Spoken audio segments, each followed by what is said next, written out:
Les smartphones ont beaucoup évolué ces dernières années. À cause de ça, aujourd'hui, un appareil bas de gamme possède les mêmes fonctionnalités qu'un appareil haut de gamme sorti 4 ou 5 ans en arrière. C'est pourquoi, à l'heure actuelle, on peut trouver de très bonnes options sans devoir dépenser beaucoup d'argent. Dans cette vidéo, on va voir quels sont les 4 meilleurs smartphones bon marché qu'on peut acheter actuellement pour moins de 200 €. Vous trouverez dans la description les liens vers tous ces produits au cas où vous voudriez les acheter ou voir combien ils valent car les prix varient souvent. Bienvenue sur Tout Techno et passons à la liste. Numéro 4. Motorola Moto G32. Le premier smartphone dont on va parler est fabriqué par Motorola et est le moins cher de la liste, à seulement 160 € au moment où je fais cette vidéo.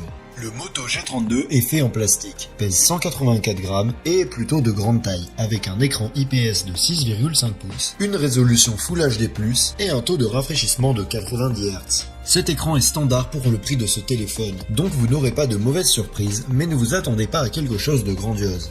À l'intérieur, on a un processeur Qualcomm Snapdragon 680 4G et des options pour choisir entre 4 et 6 Go de RAM et entre 64 et 128 de stockage, qui peut être augmenté avec une carte microSD. Les performances du Moto G32 sont très bonnes dans les tâches quotidiennes et la navigation dans le système d'exploitation est fluide. Par contre, lorsqu'il s'agit de jouer à des jeux un peu exigeants, on va commencer à remarquer les limites de son processeur. En termes de caméra, à l'arrière, on a un capteur principal grand angle de 50 mégapixels, un capteur ultra grand angle de 8 mégapixels et un capteur macro et profondeur de 2 mégapixels. À l'avant, on a une caméra selfie grand angle de 16 mégapixels et les deux caméras sont capables d'enregistrer des vidéos en 1080p à 30 fps. En termes de photographie, la caméra arrière donne de bons résultats, avec des couleurs assez naturelles. Mais la caméra selfie est un peu à la traîne, surtout dans les situations de faible luminosité. Le Moto G32 dispose d'une batterie de 5000 mAh qui lui permet de tenir toute la journée, même avec une utilisation intensive, et elle peut tenir jusqu'à 2 jours avec une utilisation plus légère. Il dispose également d'un système de charge rapide de 30 watts. En guise d'extra, on trouve un lecteur d'empreintes digitales sur le côté, la radio FM, le NFC, la prise au casque et des haut-parleurs stéréo qu'on ne retrouve pas forcément sur les smartphones de ce prix habituellement. En bref, compte tenu de tout ce qu'il offre et de son prix faible, le Motorola Moto G32 me semble être l'une des meilleures options à moins de 160 €. Numéro 3. Nokia G21.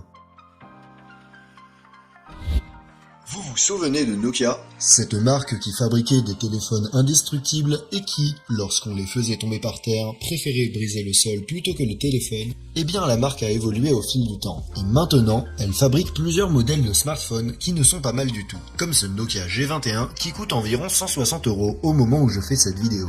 Il est disponible en 2 couleurs et est fabriqué en plastique. Il pèse 190 grammes et est relativement grand, avec un écran IPS de 6,5 pouces, une résolution HD+, et un taux de rafraîchissement de 90 Hz. Cet écran n'est pas le meilleur, car il pourrait être un peu plus net et avoir de meilleurs angles de vision, mais il n'est toujours pas mauvais. Sa luminosité est bonne et le taux de rafraîchissement de 90 Hz sont des points positifs.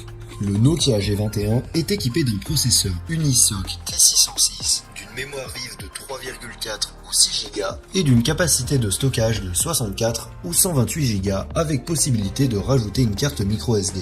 Avec ces composants, les performances de ce smartphone sont acceptables, mais elles ne sont pas particulièrement rapides ni idéales pour les jeux. Son système d'exploitation est un pur Android, donc au moins il est assez fluide sur ce côté-là. Côté appareil photo, on a à l'arrière un capteur principal grand angle de 50 mégapixels, ainsi qu'un capteur macro et un capteur de profondeur de 2 mégapixels chacun. Sur le devant, on a une caméra selfie de 8 mégapixels. Les deux appareils sont capables d'enregistrer des vidéos en 1080p à 30 images par seconde, mais ils sont très basiques car leur qualité d'image n'a rien d'exceptionnel. La batterie est le meilleur atout du Nokia G21, car ses 5050 mAh peuvent durer jusqu'à 2 jours en utilisation normale. Il dispose également d'une charge rapide de 18 watts, bien qu'avec le chargeur inclus, ça n'atteint que 10 watts et donc se charge assez lentement. Comme extra, on a un haut-parleur avec un son mono, un lecteur d'empreintes digitales sur le côté, le NFC et la radio FM. En conclusion, le Nokia G21 est un smartphone qui se distingue surtout par sa bonne batterie et qui n'est pas mauvais si vous avez un petit budget. Mais personnellement, je pense que ça vaut la peine de dépenser un peu plus et d'opter pour une meilleure option, comme celle qu'on va voir un peu plus bas dans la liste. Numéro 2. Redmi Note 11. Le prochain smartphone sur la liste est fabriqué par Xiaomi et est l'une des meilleures options qu'on puisse trouver aujourd'hui pour moins de 200 €. Actuellement à 180 au moment où je fais cette vidéo. Le Redmi Note 11 est en plastique et est un smartphone de taille moyenne à grande, pesant 179 grammes. Il est doté d'un écran AMOLED de 6,43 pouces avec un taux de rafraîchissement de 90 Hz et une résolution Full HD+. Cet écran est très bien pour un téléphone de ce prix. Il est net, a une bonne luminosité et le taux de rafraîchissement de 90 Hz lui donne plus de fluidité.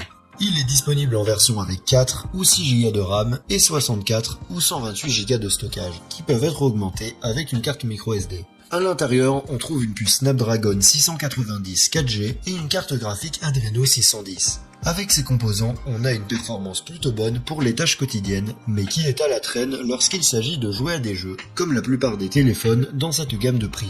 En termes d'appareil photo, on a au dos 4 capteurs, avec un capteur principal grand angle de 50 mégapixels, un capteur ultra grand angle de 8 mégapixels et un capteur macro et profondeur de 2 mégapixels chacun. À l'avant, on a une caméra selfie avec un capteur grand angle de 13 mégapixels. Les deux enregistrent des vidéos en 1080p à 30 images par seconde. En matière de photographie, l'appareil photo arrière est impeccable, mais il peut être amélioré, tandis que l'appareil photo selfie fait un assez bon travail avec des images très détaillées. La batterie du Redmi Note 11 est de 5000 mAh, ce qui lui donne une très bonne autonomie qui dure plus d'une journée d'utilisation sans problème. Il est également doté d'un système de charge rapide de 33 watts qui le charge de 0 à 50% en une demi-heure seulement. En guise d'extra, on a le capteur d'empreinte digitale sur le côté, les haut-parleurs stéréo, le support pour l'audio haute résolution, la prise casque, la radio FM et le NFC. C'est un smartphone très complet. Pour moins de 200 €, il est difficile de trouver un appareil qui bat le Redmi Note 11, car avec tout ce qu'il offre, il est l'un des meilleurs que l'on puisse trouver dans cette gamme de prix. Numéro 1. Poco M5s. En haut de la liste, on a l'un des derniers modèles de Poco qui, comme beaucoup d'entre vous le savent, est une marque connue pour offrir des appareils d'un excellent rapport qualité-prix. Au moment où je réalise cette vidéo, le Poco M5s est proposé à environ 200 € sur Amazon, même si on peut parfois le trouver pour encore moins cher. C'est un smartphone en plastique, d'un poids de 178 grammes et d'une taille moyenne grande, avec écran AMOLED de 6,43 pouces, avec une résolution Full HD+, et un taux de rafraîchissement de 60 Hz. La vérité, c'est qu'il n'est pas courant de voir des panneaux AMOLED dans les smartphones de cette gamme de prix. Et l'écran du Poco M5s semble vraiment bon, avec de très bonnes couleurs, une bonne luminosité et un bon contraste. La seule chose qui manque, c'est un taux de rafraîchissement plus élevé, mais je ne pense pas que ce soit un gros problème. À l'intérieur, on a un processeur MediaTek Helio G95 et un choix de 4 à 6 Go de RAM et de 64 à 128 Go de stockage, qui peuvent être augmentés avec une carte microSD. Les performances de ce smartphone sont parmi les meilleures dans sa gamme de prix et il est capable d'effectuer toutes sortes de tâches quotidiennes sans problème et même de faire tourner un certain nombre de jeux. Le Poco M5s possède 4 caméras à l'arrière avec un capteur principal grand angle de 64 mégapixels, un capteur ultra grand angle de 8 mégapixels et un capteur macro et de profondeur de 2 mégapixels chacun. À l'avant, il dispose d'un capteur de 13 mégapixels capable d'enregistrer des vidéos en 1080p à 30 fps, tandis que la caméra arrière peut enregistrer des vidéos en 4K, ce qui n'est pas mal du tout. En photo comme en vidéo, ces appareils donnent de bons résultats dans l'ensemble, avec un léger retard en cas de faible luminosité. Sa batterie a une capacité de 5000 mAh, ce qui lui permet de tenir plus d'une journée sans problème grâce à l'efficacité de son processeur. Il dispose également d'une charge rapide de 33 watts qui le charge à 100% en seulement une heure, ce qui est super pratique. Ce smartphone n'est pas en reste en matière d'extra. Il est doté d'une résistance aux éclaboussures et à la poussière grâce aux normes IP53, du NFC, de la radio FM, d'un capteur d'empreinte digitale sur le côté, d'une prise casque et de haut-parleurs stéréo. À mon avis, le Poco M5s est sans doute l'un des meilleurs smartphones qu'on puisse trouver aujourd'hui pour moins de 200 € et un achat hautement recommandé si c'est dans votre budget. Si tu l'as aimé, tu peux le retrouver à partir du lien dans la description et si tu veux voir la liste que j'ai faite sur les smartphones haut de gamme, il te suffit de cliquer sur la vidéo à gauche. Sur ce, à bientôt dans la prochaine vidéo.